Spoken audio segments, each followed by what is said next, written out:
Top quality और consistent performance के लिए सिर्फ सिल्वर पंप्स एंड मोटर्स, नाम याद रखना। તો વાત રાજપીપળાની કરીશું કે જ્યાં નર્મદા જિલ્લાના જે વિદ્યાર્થીઓ છે તેમની વેદના આખરે સફળ થઈ છે કે જ્યાં 77 લોકોના નિવેદન બાદ પોલીસે મા કામલ ફાઉન્ડેશનના સંચાલક સામે ફરિયાદ નોંધી અને વિદ્યાર્થીઓને છેતરનારા આરોપી ડોક્ટર અનિલ કેસર ગોહિલની અટકાયત આખરે કરી દીધી।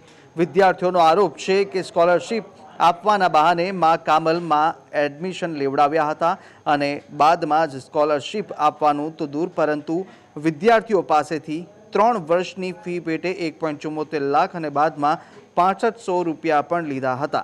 એટલું જ નહીં, ફી લીધા બાદ પણ વિદ્યાર્થીઓને પૂરતું શિક્ષણ આપવામાં આવતું ન હતું।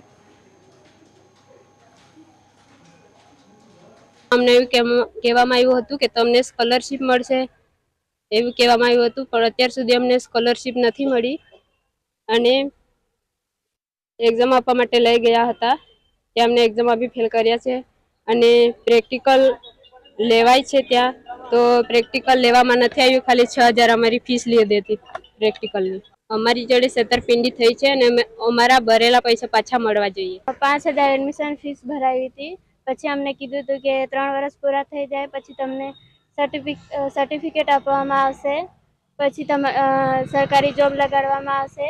દર મહિને 2500 ભરાવતા હતા દર મહિને અને હોસ્પિટલમાંથી અમને 4000 આપતા હતા ખાલી, તો તેમાંથી અમે 2500 ભરતા હતા, પછી દર 6 મહિને અમને 6000 જેવા ભરાવતા હતા।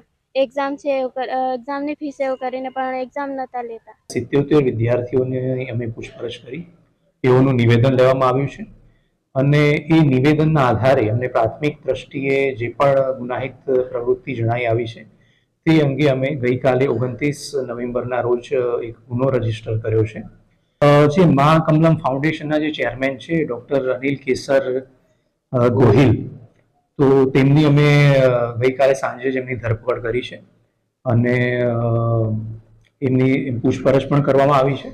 પૂછપરછ દરમિયાન અમે જે રીતે જાણવા મળ્યું છે કે તેઓ જે આ સંસ્થા મારફતે એડમિશન કરાવતા હતા, તેઓની કોલેજ અહીંયા ગુજરાતમાં સ્થિત નથી પણ પરંતુ કર્ણાટક રાજ્યમાં બેંગ્લોર ખાતે તેમની કુલ 4 અલગ અલગ કોલેજ સ્થિત હતી અને તે કોલેજોનું એડમિશન તેઓ અહીંયા ફીસ લઈને ત્યાં એડમિશન કરાવતા હતા અને એ ફીસના જે નાણાં છે તે પોતાના મા કમલમ ફાઉન્ડેશનનું જે બેંક એકાઉન્ટ છે એની અંદર જમા રહેતા હતા।